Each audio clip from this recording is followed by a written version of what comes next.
Assalamualaikum warahmatullahi wabarakatuh. Bismillahirrahmanirrahim.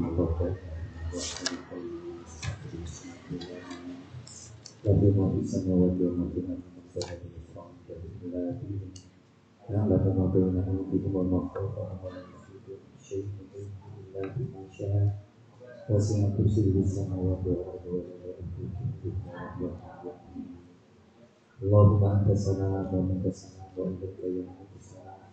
Wa khayyina rabbana bisalam wa akhirna jannata firdaus. Amin amin ya rabbal alamin. Hari ini hadis yang ke-18. Betul? Qala al-mu'allif rahimahullah ta'ala wa nafa'ana bihi wa bi hadihi wa amadana bi asrarihi wa a'ada alaina bi barakatihi fi darain amin ya rabbal alamin. Bismillahirrahmanirrahim. Al-hadisus sami mu'asar utawi iki iku hadis kang kaping 18. An Abi Dzarrin saking Abi Dzar Jundub bin Junadah yaiku Jundub putrane Junadah Al-Ghifari kang bangsa Ghifari wa Abi Abdurrahman dan Abi Abdurrahman Mu'ad bin Jabal yaiku Mu'ad bin Jabal an Rasulillah saking Rasulullah sallallahu alaihi wasallam annahu qol setuhune Rasulullah iku qala ngendika sapa Rasulullah ittaqillaha wa tiyasira Allah ta'ala khaisuma ing dalem endi panggonan kunta tinemu sira wa adbi isayyi'ata wa adbi isayyi'ata hasanata wa adbi lan ngetut mbure neno sira asayyi'ata ing lakon ala al hasanata ing lakon bagus takhuha mongko mlebur iya bagus ing Allah wa khaliqin nasa lan nyrawungono sira annasa ing manungsa bihulukin kelawan pakerti hasanin kang bagus rawahu Tirmidzi diriwayatkan oleh Imam Tirmidzi wa qala hadisun hasanun hadis ini mendapat derajat hadis yang hasan. Diterjemahkan bersumber dari Abi Dzar Jundub bin Junadah Abi Abdurrahman Mu'ad bin Jabal radhiyallahu anhuma dari Rasulullah sallallahu alaihi wasallam beliau bersabda, takutlah engkau kepada Allah di mana saja engkau berada, dan susul atau tutuplah sesuatu kejahatan itu dengan kebaikan, pasti akan menghapusnya, dan bergaullah sesama manusia dengan budi pekerti yang baik. Hadis ini pendek. Hadis ini berbicara tentang 3 hak yang harus kita tunaikan. Yang pertama, hak Allah. Yang kedua, hak diri kita sendiri. Yang ketiga, hak manusia atau hak orang lain. Yang menjadi hak Allah apa? Allah berhak untuk ditakwai, ditakuti. Maka dalam hadis ini ittaqillaha haitsuma kunta. Saya berhak untuk bertakwa kepada Allah, bukan Allah yang punya hak untuk ditakwai. Kita yang punya kewajiban untuk harus bertakwa. Jadi takwa itu bukan hak kita, tapi kewajiban kita. Sedangkan Allah, Ia yang berhak untuk ditakwa.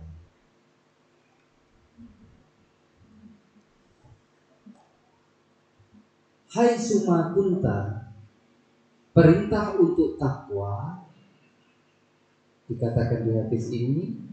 Hai suma kunta, maksudnya hai suma kunta itu luas. Dimanapun kamu berada, kapanpun kamu ada, sedang jadi apapun dirimu, Sedang bagaimanapun keadaanmu, kamu tetap wajib bertakwa kepada. Masalahnya apa? Kalau tidak dijelaskan seperti itu, takwa itu hanya kadang-kadang. Gitu. Pas kumpul orang-orang baik, saya bertakwa. Pas kumpul orang-orang yang kurang baik, saya agak tidak bertakwa. Pas hidup saya enak, nggak ada kesulitan, masalah apa-apa, saya bertakwa. Pas hidup saya sulit, saya agak tidak bertakwa. Tidak boleh seperti itu. Waktu jadi orang biasa, orang kecil, saya bertakwa. Setelah menjadi orang terpandang dengan jabatan yang tinggi, saya sedikit kurang bertakwa. Ya nggak boleh seperti ini. Saat menjadi apapun, saat susah, saat senang,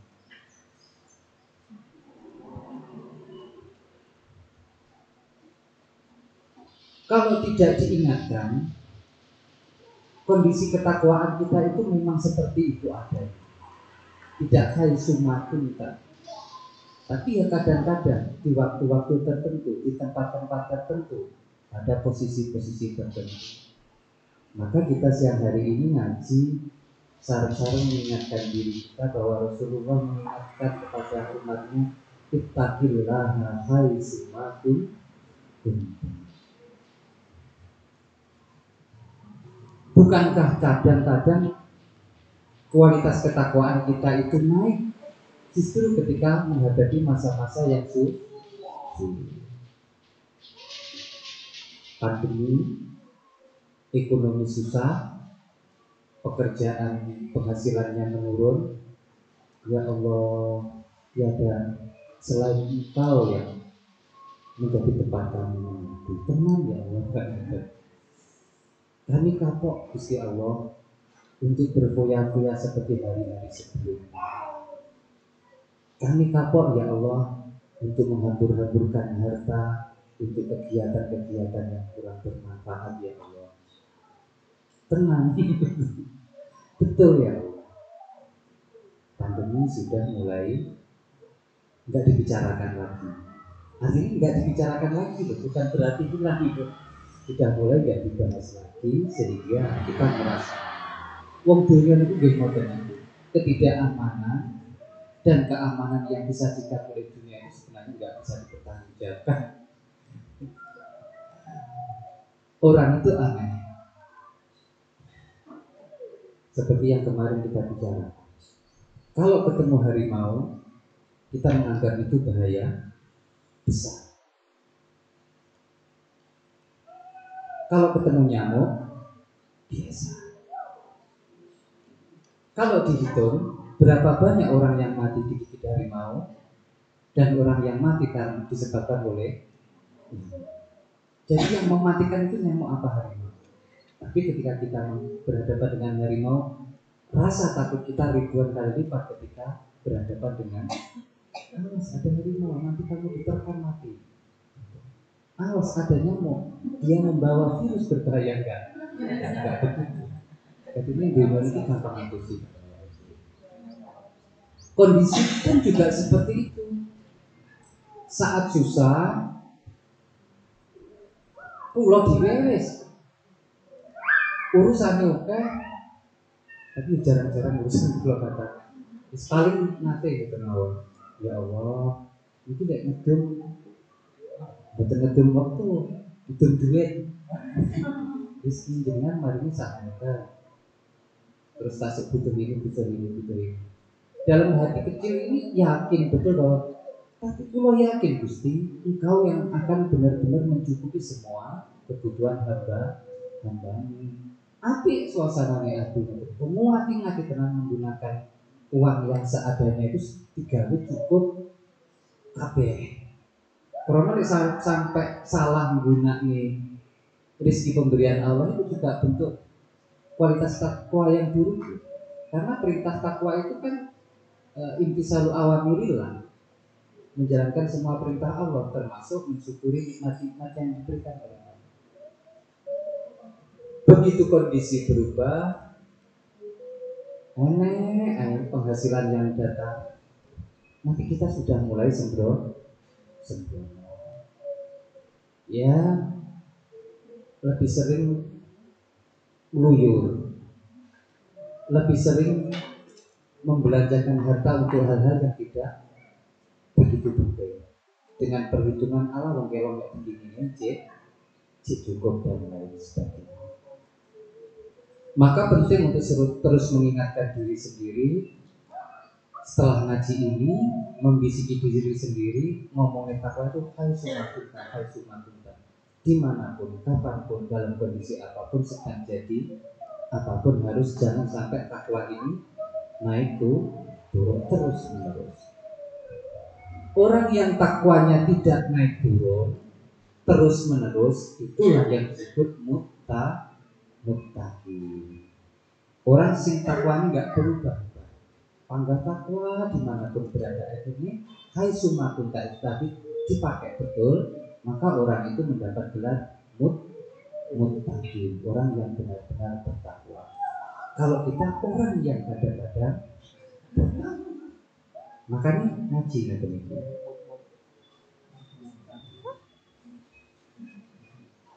Berulang kali membicarakan takwa.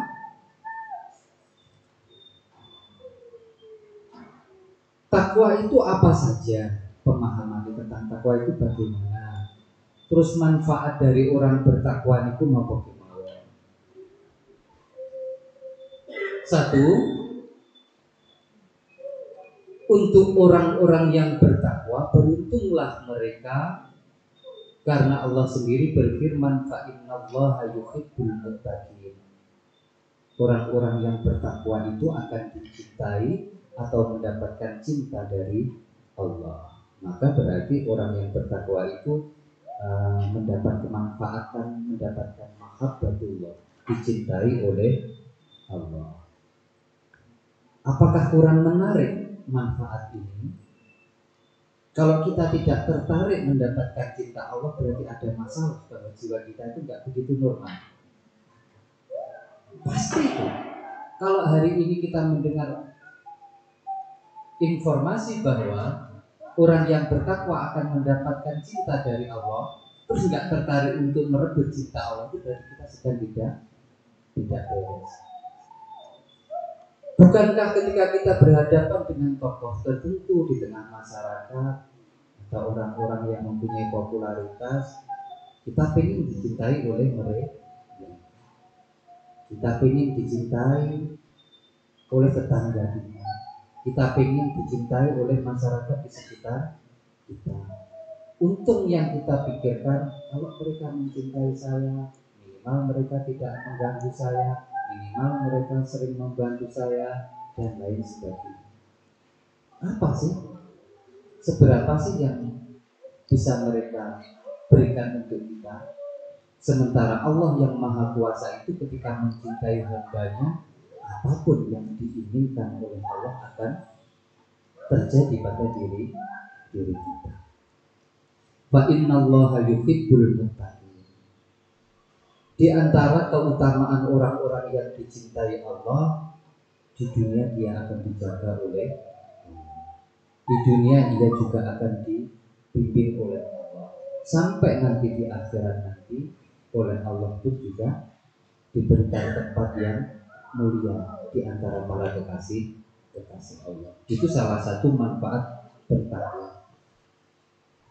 Yang kedua, qubulul amal, diterimanya amal ibadah. Kalau takwa itu memberi manfaat, amal-amal ibadah itu bisa diterima oleh Allah, bukankah berarti amal orang yang tidak bertakwa itu tidak diterima? Betul. Sebaik apapun amal ibadah manusia, kalau tidak dilandasi takwa juga tidak diterima. Kenapa?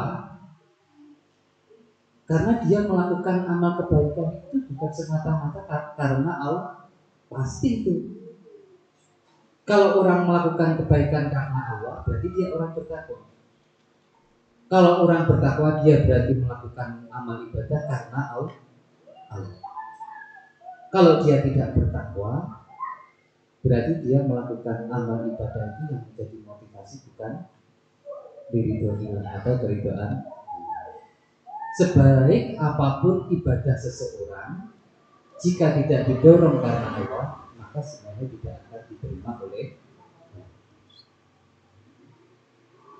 Apa yang dikatakan Allah di akhirat nanti? Saya tahu kamu beribadah ini bukan untuk saya. Kenapa minta ditukar minta saya untuk menukar sesuatu? Oke. Bukankah kamu dulu melakukan ibadah bukan karena saya? Jika kamu minta balasan, minta balasan kepada siapapun yang dulu menjadi pendorongmu untuk melakukan ibadah karena ingin dipuji, ibadah karena ingin mengharapkan akhiratul duniawiyah, keuntungan duniawi, maka yang Allah katakan, ya sudah, cari balasan kepada orang yang kamu harap pujiannya itu. Bukankah di dunia kamu sudah dipuji banyak orang? Ya sudah, bukankah kamu taat ibadah itu dulu karena pengen kaya raya, pengen menjadi pengusaha yang sukses? Bukankah sudah kamu dapat di dunia? Ya sudah, di akhirat mereka tidak mendapatkan apa-apa kecuali penyesalan yang tidak akan pernah berujung. Innama yataqabbalullahu minal muttaqin. Benar-benar Allah itu hanya menerima amal dari orang-orang yang bertakwa. Selain orang bertakwa jangan berharap diterima oleh.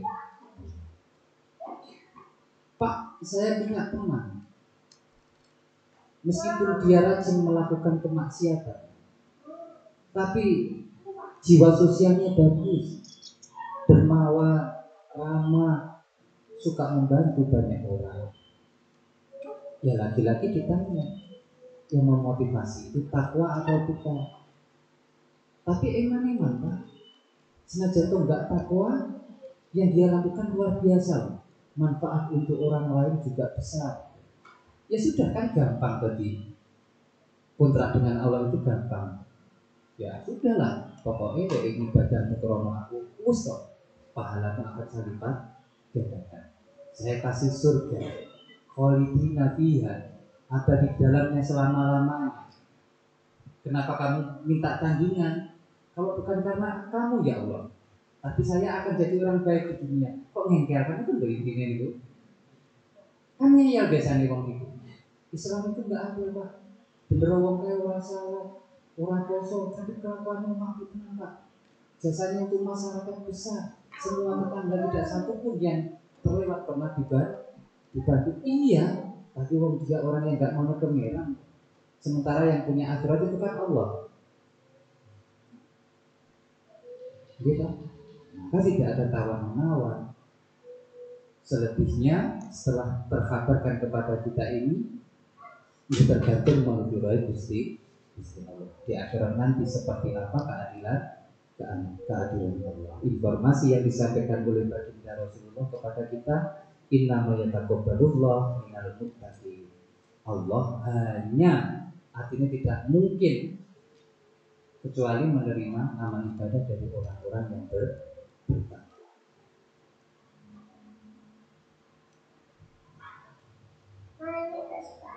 Kemudian bagaimana ketika orang ini bertakwa tapi masih melakukan dosa-dosa kecil dan lain sebagainya? Apakah juga diterima oleh Allah? Kalau dosa-dosa yang dia lakukan itu tergolong dosa-dosa kecil, masih bisa dihapus dengan amal-amal kebaikan yang lain.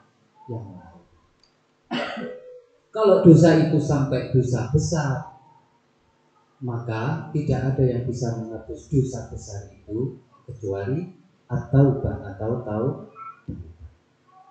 orang yang pernah melakukan dosa besar, selama ia belum melakukan pertaubatan, sebaik apapun ibadah-ibadah yang ia kerjakan sesudahnya, tidak akan sanggup menghapus dosa-dosa besar di masa lalu.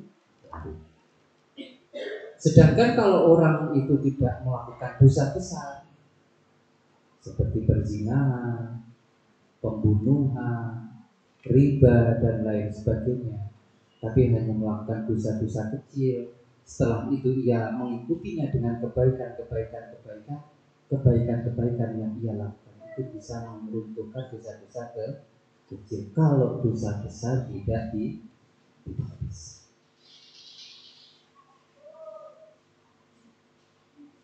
Kenapa kok mudah? Karena ini jenengan pernah ngawasnya bagi kita yang wanihayah juga diberdawahkan Allah menciptakan 7 langit dengan 7 malaikat penjaga. Wong sing uripe ning dunya penuh riba, suka ngedobos ngomongin keburukan orang lain, sebanyak apapun amal ibadahnya, nanti di langit ke-1 itu saja sudah ditolak oleh malaikat penjaga langit. Tidak bisa ini.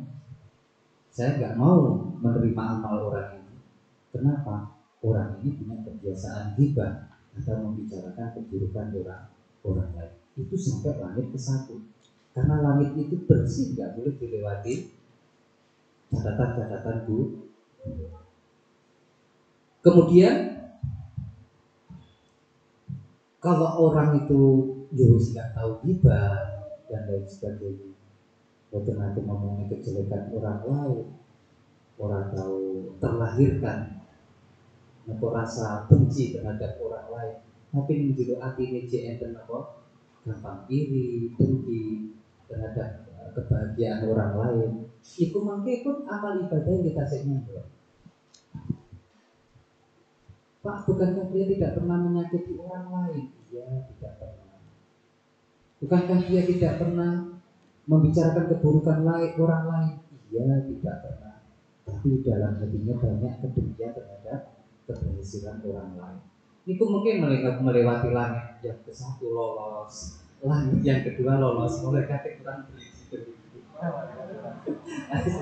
bisa lolos. Barangkali peralatan ini nanti pun juga akan kandas di langit yang kelima. Alat deteksinya lebih canggih. Meskipun remang-remang kelihatan, di hatinya ada gampang enak rasa iri dengki terhadap orang lain. Manfaat dari bertakwa yang ketiga, al-hifzu wal firasah minal a'da. Mendapatkan penjagaan dari Allah, mendapatkan pengawalan dari Allah terhadap tipu daya para musuh-musuhnya. Karena orang yang takwa itu pertama mendapatkan cinta Allah, orang yang pertama itu amalnya diterima oleh Allah, berarti dia orang yang harus tetap terjaga karena memang kasih Gusti Allah. Dia juga harus dijaga karena amalnya juga akan terus tumbuh, amal-amal baiknya ketika dia masih terjaga, maka bonusnya dijogo kalau Gusti Allah. Tak joko wong iki, tak joko orang ini karena dia adalah hambaku yang bertakwa. Saya cinta terhadap dia. Saya senang melihat amal ibadahnya. Jangan sampai orang-orang seperti ini mudah ditipu daya oleh musuh. Kehidupannya aman, orang-orang bertakwa itu biasanya di tengah lingkungan keluarga yang solihah. Sak dulur dilalah yo bener-bener. Hubungan kawan bener tapi tidak terbawa ikut di dalamnya. Orang-orang seperti ini lingkup pergaulannya pun juga seperti itu. Jauh dari kumpul-kumpul para penipu, para koruptor dan lain sebagainya. Kenapa? Karena memang oleh Allah dijaga. Tipu daya itu bukan kudu tipuan ahli gendam dan lain sebagainya. Tapi tipu daya dunia itu juga dibahas di sini. Yang namanya musuh kita itu tidak harus manusia, tapi tipu daya dunia juga, tipu daya kehidupan. Ketika dunia menawarkan, enak loh kamu jadi pejabat itu, hanya modal sekian ratus juta kamu sudah bisa menang. Itu tipu daya kehidupan. Orang yang bertakwa kepada Allah dijaga tidak seperti itu. Ditawari misalnya, kamu hanya butuh modal sekian ratus juta. Setelah itu kamu akan menduduki posisi strategis di sini dan lain sebagainya. Untung loh kamu bisa menolong orang-orang di sekitarmu, bisa memberikan mereka pekerjaan dan lain sebagainya. Atau tipu daya musuh kita lagi, kamu daftar jadi tentara, polisi, ASN. Kalau kamu bisa menyediakan sekian puluh juta, dijamin jadi cuma segitu loh. Bandingkan dengan kemudahan-kemudahan yang akan kamu dapat sekian tahun ke depan. Sementara apapun yang diraih dengan semacam suap, semacam politik lah kalau dalam urusan politik, semuanya adalah sesuatu yang mengotori keimanan atau ketakwaan kalau dengan seperti. Bayangkan sebuah posisi jabatan dan lain sebagainya yang dulu diraih dengan modal haram. Apakah kita tidak melihat bahwa penghasilan yang akan kita peroleh sekian puluh tahun pun juga akan bercampur dengan yang haram? Apakah kita tidak pernah membaca dalam kitab-kitab para ulama mengingatkan berdasarkan hadis Nabi, orang yang melakukan sembahyang sebanyak apapun, kalau di dalam tubuhnya, kalau di dalam sandangan baju yang ia pakai itu, 1/10 ada yang bersumber dari barang haram, sholat itu tidak diterima. Kalau dulu saya belanja baju ini untuk sholat, misalnya harganya 50.000, yang luar yang 5.000 hasil nopo ngakali kancane ngentit atau nopo sing tentu haram, itu berimbas kepada sholat yang saya lakukan. Sholatnya nonton sampai pagi, tapi dahulu nonton itu 1/10 biaya belanja bajunya adalah barang, maka tidak diterima. Lah kok urusan ini kali baju itu nopo Pak? Lah wong syarat ora kelamben syarat rasa kok. Berarti baju itu juga perangkat untuk menyempurnakan kecuali kalau sholat sendiri terus memang nggak boleh kelambi, terus di kamar rapat buat ternyata wong dia parang kage, buat kelambi, parang apa betul? Pangkat betul parang, ingat kan jenengan? Upama jenengan betul duit kelambi pilih nggak sholat.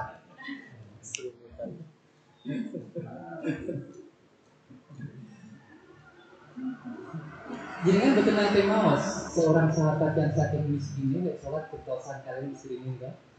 Ya Allah. Berarti ketika ditinggal suaminya ya bu lagi kelambi sing uwal banget.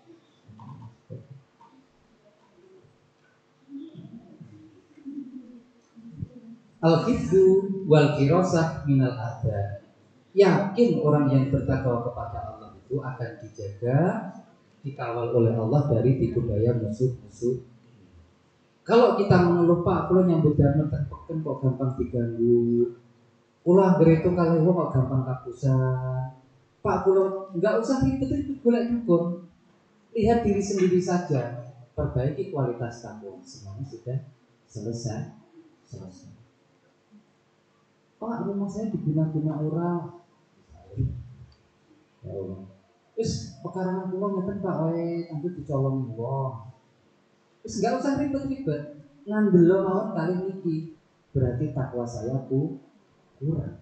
Kalau takwa saya penuh 100% kepada Allah, pasti akan dijamin al-hifdzu wal firasah minal adha. Musuh model apapun akan dijauhkan dari diri kita. Sing keempat, an-najah minasadaiti wa husulur rizqil halal. Orang yang bertakwa kepada Allah akan diberikan kelulusan dari hal-hal yang menyulitkan kehidupannya, wa husulur rizqil halal, dan dia pun juga akan diberikan berhasil untuk mengais rizki-rizki yang halal. Kok harus dibicarakan rizki yang halal? Enggak, karena saat mencapai rizki itu tidak semuanya halal. Dan hanya orang-orang yang bertakwa lah yang dijamin rizki yang ia dapat halal. Maksudnya halal itu terus pundi bersih dari hal-hal syubhat. Itu loh yang istimewa. Misalnya pulau kerja di sebuah perusahaan, apakah saya tahu uang yang dibuat menggaji saya itu 100% bebas dari apa, bercampur dengan syubhat? Nggak tahu kan? Sementara saya pengen aman, itu sampai bayaran dari tempat kerja saya itu uangnya uang sih nggak benar, uang hasil nopo lah menipu orang lain dan lain sebagainya. Kita nggak mampu juga awake dhewe untuk mendapatkan rezeki yang 100% halal. Caranya pripun? Tambahi kualitas ketakwaan biar Allah sendiri yang menyortir rezeki yang sampai kepada diri kita. Sing teko awake dhewe kabeh halal. Bukankah pernah saya ceritakan ada orang-orang yang benar-benar dijaga oleh Allah, tidak akan pernah rezeki sampai kepada dia itu bercampur dengan sesuatu yang haram atau syubhat. Orang-orang yang seperti ini sampai pun dia dihidangi makanan, sampai otimaan, senajan dia mboten ngerti makanan ini bercampur hal-hal yang haram, itu kadang dibalik karepe kadang ngoten. Pak, leresan jenengan lewat mriki, nggih wonten apa? Iki kula gadah sedikit. Oleh-oleh kangge jenengan, nggih matur nuwun. Digowo. Isinya macam-macam. Lapis legit. Tiba-tiba di tengah jalan jatuh. Lek yang boten peka, ya Allah, anak bocah kok kedadrapan sampai aku kaget sampai barangku jeblok murah-marin gak kena di sini. Sedikit peka saja kita berpikir, ya Allah, apakah karena engkau tidak menginginkan makanan ini sampai ke perut keluargaku, sehingga belum sampai di mana belum sampai gawe jeblok. Diralah kesan malah jeblok udah kena di pengen betul dijaga oleh Allah di saat kita sadar atau tidak. Kadang ini sing sering kali kita tidak sadar juga, misalnya nandur rogo habis biaya banyak, diralah kesan malah tidak panen. Kemudian hati kita menggumul, ya Allah, gimana ini kok jadi kok ramah saya berterima. Dicoba kata Gusti Allah dilungkas daftarnya semua itu pulau. Dereng sing baca ngaji niku ya. Dereng sing niku modalnya nggih utang Gusti Allah. Kok iso jenengan gawe benten panen ya Allah? Apa tidak tahu? Mungkin ngoten. Padahal kangge jenengan niku damel panen itu mak gantung Gusti Allah. Cara ben pentek mboten ngorong kan jenengan niku tembas mboten perlu kados tukang surat niku. Kan jenengan. Apa sih masalahnya? Kalau sedikit peka, bisa jadi loh. Bukankah kemarin saya pernah menghitung kalau sekian ribu bibit nanti panen per kilonya sekian, sekali panen saya akan dapat uang 300 juta. Bukankah saya pernah membayangkan itu? Bukankah saya pernah ngobrol karo konco-konco? Sudah panen harus tak buka nih. Itu sehingga pakai berman. Orang yang bertakwa, yang dipandang oleh Allah sebagai orang bertakwa, jauh-jauh hari sudah dijaga oleh Allah. Tak usah itu sampai Allah pusing aslinya itu sampai panen sama mono. Terus untuk panen sudah benar. Iman tapi kalau wong, kok malah senengannya melu grup, klub nopo dan sebagainya. Terus malah waktunya sholat tertunda dan itu sampai selompok itu kali buatan. Terus nafsu yang agak bodoh ini bertanya, apa nggak ada jalan lain ya Allah? Jimat dan barat selalu seperti itu. Tapi ya Allah, oleh sampai nggak panen, terus untuk kebutuhan anak-anak itu ngendi sampai menganggap Allah nggak tahu jalan. Mungkin itu manusia itu seolah-olah nggak panen, semuanya sudah berat. berakhir. Adapun untuk biaya sekolah si kecil, adapun untuk makan keluarga, adapun untuk 3 hari 4 hari ke depan, Allah punya ribuan cara untuk menjaga hamba-hamba. An-najah minasyadai di waktu suluh rizkil halal, dijauhkan dari kerupakan dunia, kesulitan dunia, dijamin selalu berhasil mendapatkan rezeki yang halal. Yang kelima, manfaat dari takwa yang kelima,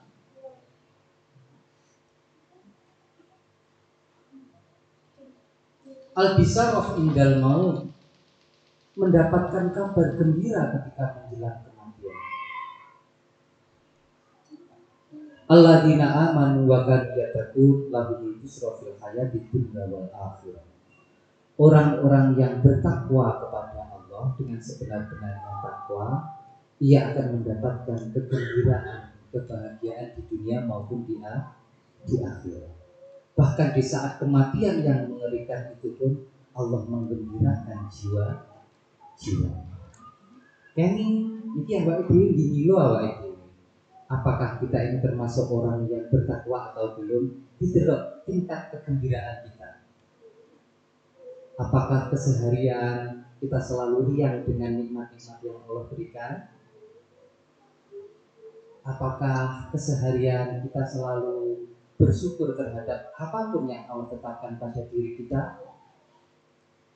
Atau ketika kita bercermin terhadap diri kita, kita menemukan bahwa diri kita adalah orang yang sepanjang hari berkeluh kesah, orang yang sepanjang hari berito sambat dan lain sebagainya. Maka kalau kita menemukan diri kita dalam keseharian selalu riang, gembira, penuh syukur, berarti itu tanda-tanda bahwa itu memang termasuk orang sifatnya bertakwa.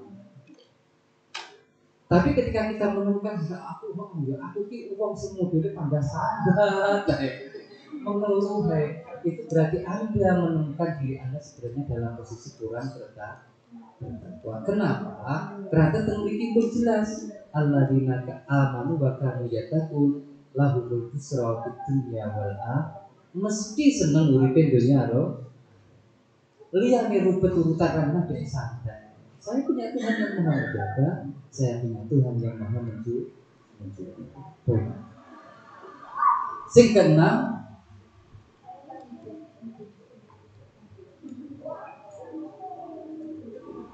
al-khulud fil jannah, mendapatkan kekekalan di surga nanti.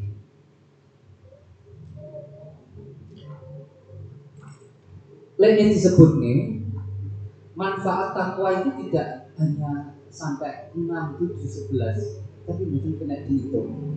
Setidak-tidaknya pokok-pokok manfaat kita sebagai orang bertakwa sudah disebutkan. Yang ketujuh, an-najah minallah, diberi kelolosan nanti di dalam kisah di yaumil akhirat. Selamat dari hal-hal yang mencelakakan. Summa nunajjil ladzina taqaw, kemudian Allah akan menjadikan orang-orang yang bertakwa itu selalu selamat dikala orang-orang yang tidak bertakwa mendapatkan celah. Di padang mahsyar nanti ketika banyak orang dipenuhi rasa takut yang benar-benar mencekam, ia tidak termasuk itu. Ia dibikin oleh Allah sanggup melewati padang mahsyar dengan selamat. Di hari hisab ketika banyak orang dicekam ketakutan karena harus mempertanggungjawabkan amal-amalnya yang buruk, orang yang takwa oleh Allah diberikan berhasil melalui yaumul hisab dengan selamat. Ketika sekian miliar bahkan sekian triliun makhluk Allah dicebur-ceburkan ke neraka, orang yang bertakwa lolos tidak dicemplung karena mendapatkan penyelamatan dari Allah Subhanahu wa Ta'ala. Itu manfaat bertakwa. Itu kita berbicara tentang hak yang harus kita tunaikan. Yang pertama, hak Allah untuk kita takwai.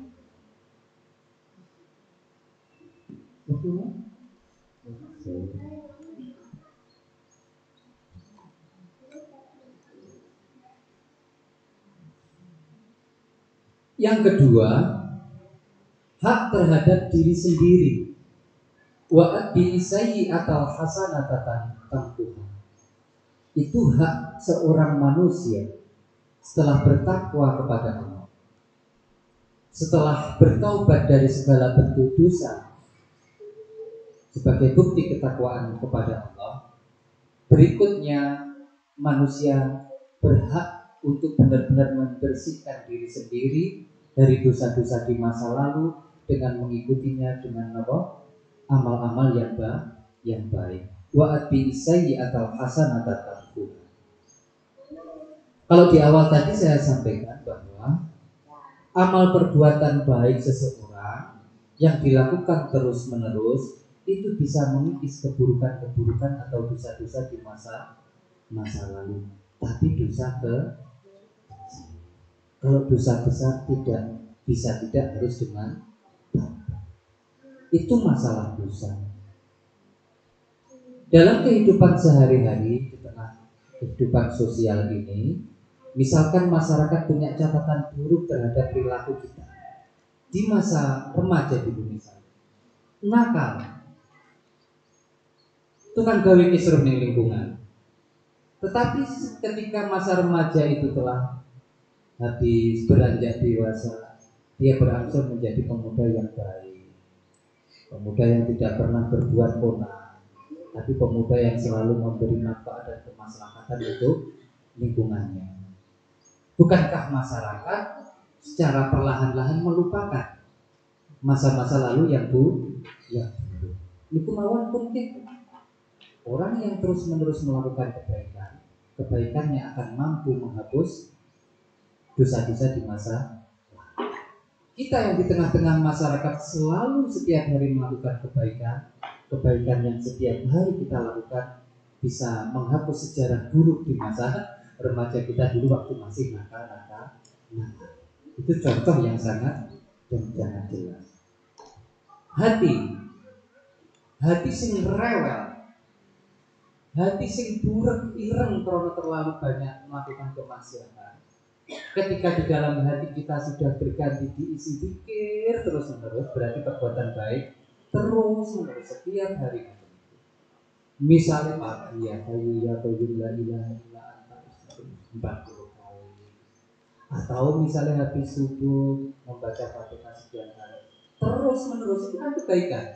Kebaikan ini akan menghapus hitamnya kerak yang ada di dalam hati. Dulu hati yang tidak bisa digunakan untuk melihat berbagai macam kebaikan atau husnul ta'ah, ketika kita terus susul dengan zikir dan lain sebagainya, tiba-tiba nanti kita tidak terasa, loh kok tiba-tiba hati saya bisa itu menyaksikan hal-hal yang dulunya tidak saya paham. Kok jadi seperti ini?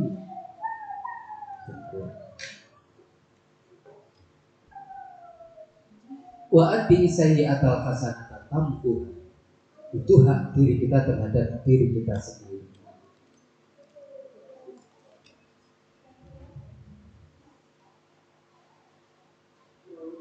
Ini ada yang perlu saya sampaikan.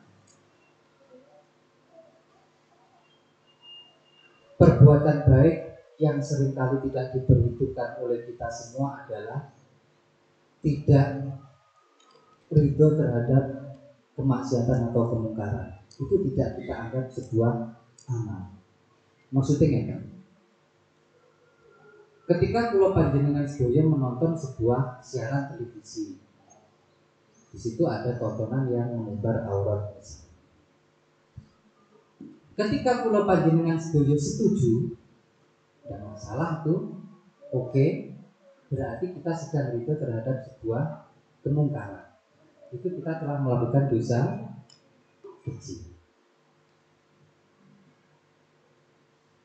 Beda lagi ketika kula panjenengan sedaya saat menonton tontonan apa kemawon, di situ contohnya ada yang mengumbar aurat. Meskipun kita tidak bisa mengingatkan secara langsung, tetapi di dalam hati kita saya tidak setuju dengan model tayangan semacam itu.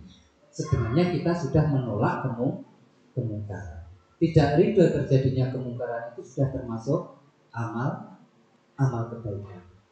Amal kebaikan dengan tidak rela melihat kemungkaran itu terjadi, itu sanggup menghapus dosa-dosa di masa lalu.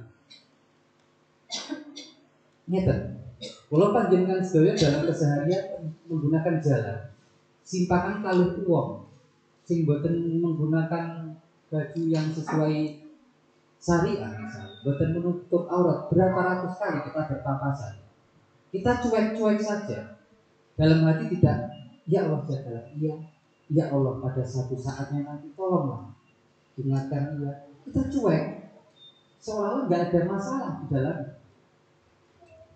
di tengah-tengah kehidupan umat beragama Islam. Itu berarti awal dhewe rela itu semua terjadi. Enten wong luyur boten ngaji, enten wong boten sembahyang, dalam hati kita biasa-biasa saja. Kita bergaul dengan orang-orang yang tidak menjalankan perintah Allah. Kita pergauli layaknya wajib pergauli orang-orang baik, sehingga mereka tidak merasa bersalah. Aku rasanya terlalu masalahnya nyatanya wong kaya pernah dulu mengori aku, sehingga dia merasa benar, merasa oke-oke saja. Itu diam-diam kita merelakan kemaksiatan atau kemungkaran itu terjadi ngoten itu nggih dosa-dosa kecil. Tidak bisa kita hitung berapa jumlahnya. Oleh karena itu, untuk menjaganya kita antisipasi dengan melakukan kebaikan-kebaikan tandingan kejahatan yang tidak kita sengaja. Wa ati sayyi'atal hasanata tamhuha. Yang ketiga, hak manusia yang harus kita tunaikan. Kalau di dalam hadis yang lebih khusus ada hakul muslim alal muslim, hak seorang muslim terhadap sesama muslim, mengucapkan salam, menjenguk ketika sakit, mengantar ke jenazah ke kuburan, kemudian taswiyatul asis, menjawab ketika ia bersih dan lain sebagainya. Tetapi ini hanya sebagian kecil saja dari hak-hak manusia yang harus kita tunaikan terhadap mereka. Saking banyaknya hak manusia yang harus kita tunaikan, kita pilih saja beberapa contoh yang tidak bisa tidak harus kita lakukan sebagai bentuk kita menunaikan hak orang lain. Yang satu, al-karom, pemurah. Enggak harus pandai menyapa, enggak harus jadi orang yang paling dermawan, karena tidak semua orang punya uang untuk didermakan. Tapi untuk menjadi al-karom, orang yang pemurah itu tidak butuh modal, makanya bisa diambil oleh siapapun. Pemurah itu opoai yang sedang dia duweni itu kena digunakan untuk menolong orang lain, itu namanya pemurah. Tidak harus mensyaratkan beras sebagai bentuk sedekah, tidak harus mensyaratkan uang untuk menolong orang lain. Tapi al-karom ini, kemurahan ini, apapun yang ada pada dirinya, dia sangat cerdas yang menggunakan untuk membantu orang yang lain. Khoslatani la yakunani fi mu'minin su'ul khuluqi wal bukhlu. Kenapa kita harus bermurah? Kita harus minimal menjero ati itu duwe rasa terus pengen menolong orang lain, untuk menghindari kita terjerembab kepada sebuah kebakilan. Orang itu menolong gimana? Kalau tidak pemurah ya bakil. Saya punya uang misalnya 1 juta. Ada orang yang butuh. Kalau saya perbantukan berarti saya pemurah. Kalau tidak saya perbantukan berarti saya bakil. Maka kita memilih untuk menjadi pemurah agar terhindar terjebak kepada sifat bakil. Kenapa? Khoslatani layakunani fi mu'minin su'ul khuluqi wal bukhl. Tidak ada pada diri seorang muslim itu dua hal, akhlak yang buruk dan cetek. Ini juga bisa untuk mengukur keimanan seseorang. Saya lihat diri saya sendiri. Saya ini orang beriman atau bukan? Kalau ada budi pekerti yang buruk dalam diri saya, kalau ada kebakilan pada diri saya, berarti saya enggak diakui mukmin. Karena orang mukmin itu orang yang di dalam hatinya tidak ada su'ul khuluqi wal bukhli, tidak ada budi pekerti yang buruk, tidak ada pekerti yang buruk, tidak ada kebakilan dalam jiwanya. Orang mukmin itu orang yang pekertinya baik, orang yang tidak bakil. Itu pasti. Kalau budi pekertinya buruk, gampang iri karo kacane, sikut-sikutan, berusaha merugikan orang lain dan lain sebagainya, tidak rela dengan kebahagiaan orang lain, itu pekerti yang buruk. Melihat penderitaan orang lain tidak ingin membantu, itu termasuk bakil. Maka ketika salah satunya itu ada di dalam hati kita, jangan-jangan kita termasuk belum beriman. Kenapa? Khoslatani layakunani fi mu'minin su'ul khuluqi wal. Yang kedua, pekerti yang baik itu salah satunya bastul wajhi. Bastul wajhi itu wajah yang selalu berseri. Itu termasuk akhlak yang harus ada. Enggak harus kuat deh akhlak baik itu kita lakukan. Kalau betul sifat baik itu enggak semuanya akan mampu melekat pada diri kita. Minimal yang ini saja. Yang pertama tadi apa? Pemurah. Yang kedua, bastul wajhi. Milikilah wajah yang penuh manis dan berawat, muka yang selalu manis. Di jalan ketemu orang, ketemu siapapun yang manis yang nyenengnya di sawah. Itu termasuk tanda-tanda orang yang punya akhlak baik. Sebelum mengucapkan salam, dahulukan dengan senyum, setidak-tidaknya wajah berseri. Kenapa? Iya, dan dia seneng toh? Seneng toh? Ada yang bisa lebih bantu? Mungkin sebagian loh, enggak perlu karena itu namanya juga. Kalau wajah kita selalu berseri-seri, minimal menungso orang-orang di sekitar kita saja senang. Apalagi Allah yang sangat mudah menghargai kebaikan hamba-hambanya. Bedakan dengan ketika kita berakhlak yang buruk, setiap saat wajahnya wajah itu peteng gitu. Jemurengnya ditekoni wong itu jam ngono pelawak nggih mboten iso li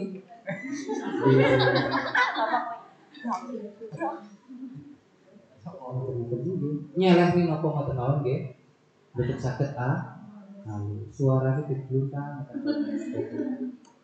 iso jane waktu niku mboten ada suarane bisa tapi karena sedang buruk, hatinya buruk, wajahnya ikut buruk, semua tingkah lakunya juga melahirkan tingkah laku yang buruk, dan aura di sekitarnya juga ikut.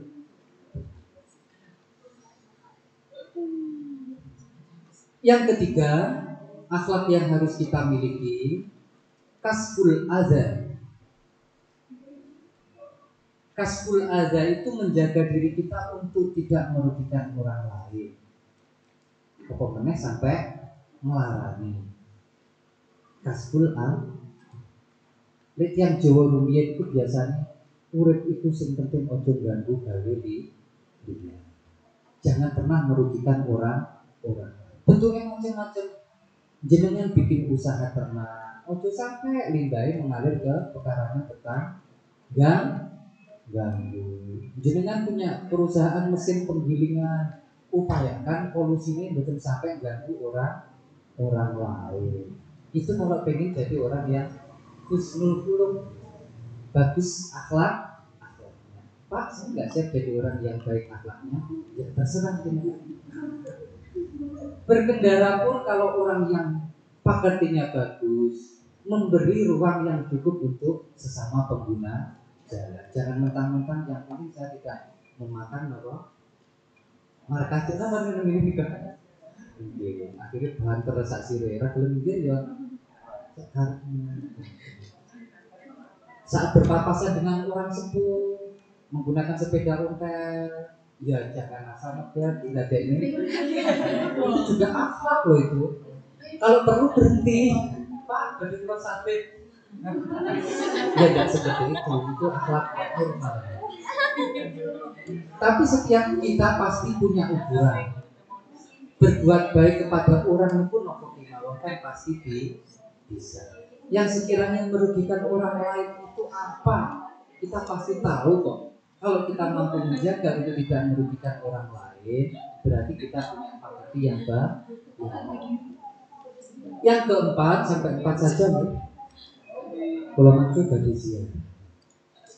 Yang keempat mempunyai sifat ikhtimal, mampu menanggung derita sendiri yang disebabkan orang lain tanpa membalas. Sandal di mulai sholat Jumat gak kengnya masjid. Ojo berpikir boleh ganti. Seperti saya pernah terlintas ini terus ya, enggak bagus lah. Tidak-tidaknya kasih pelajaran. Yo lek sing digowo iku sandale sing gosok. Kalau sandale kita ini dhewe. Ya Allah. Ikhtimal mampu menanggung sendiri derita meskipun itu disebabkan orang lain tanpa membalasnya. Mboten gampang niki. Kadang kula jenengan gadah pekarangan. Berbatasan dengan tetangga yang sangat baik.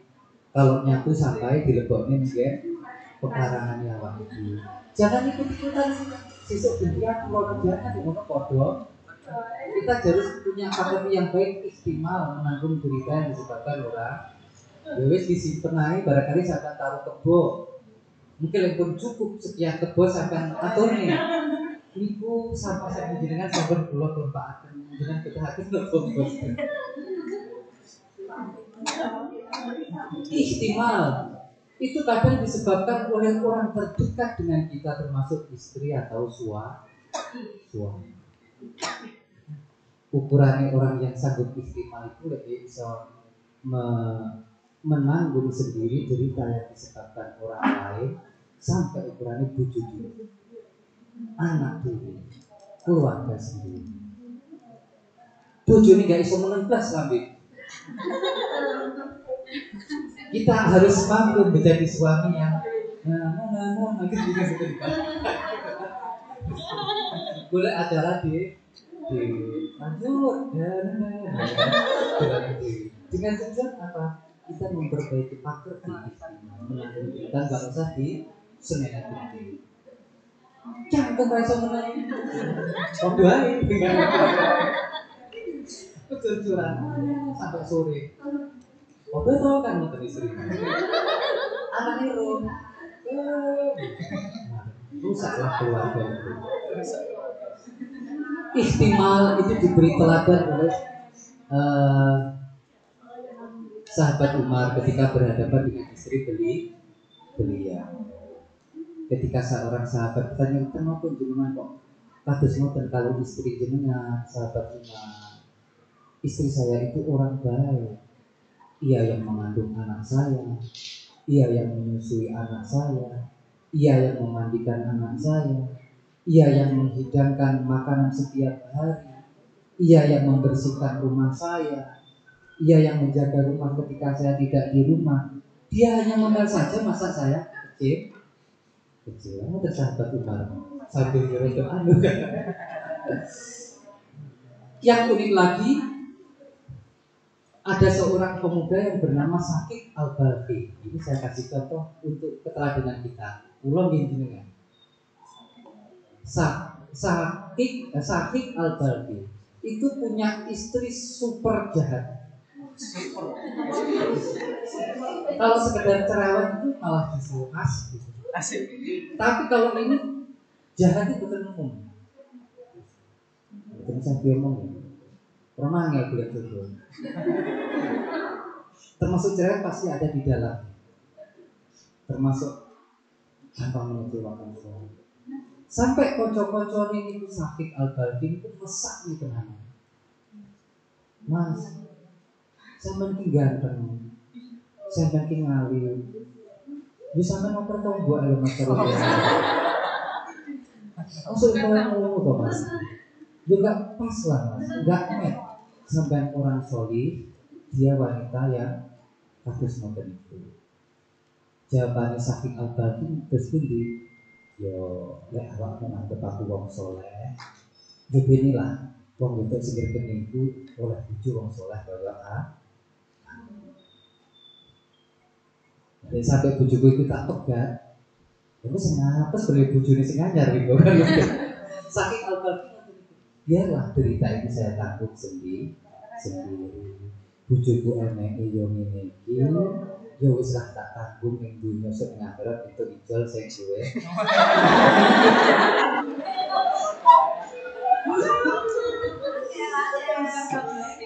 Daripada kalau istri ini saya cerai, nanti terus dinikah oleh seorang laki-laki yang lemah, malah udah sengsara nih wong liya. Yo wis lah, tetep ora tak pegat.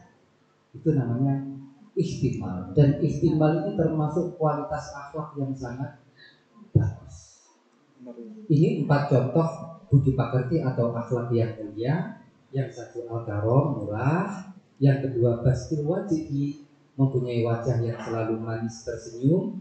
Kasful ada, berusaha untuk tidak merugikan orang lain. Yang keempat ihtimal, berusaha mampu menanggung sendiri derita yang disebabkan orang lain tanpa ada keinginan untuk membalas.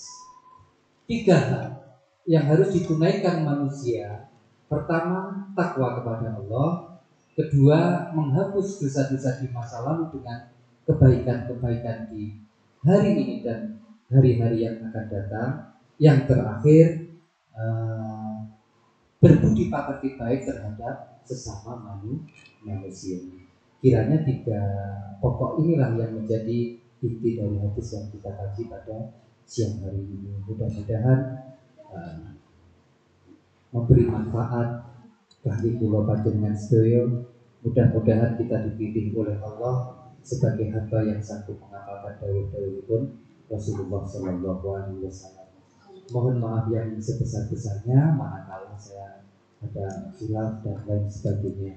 Wa dumtum fil khairi wal barakati wa najwa wal afu minkum. Wassalamualaikum warahmatullahi wabarakatuh.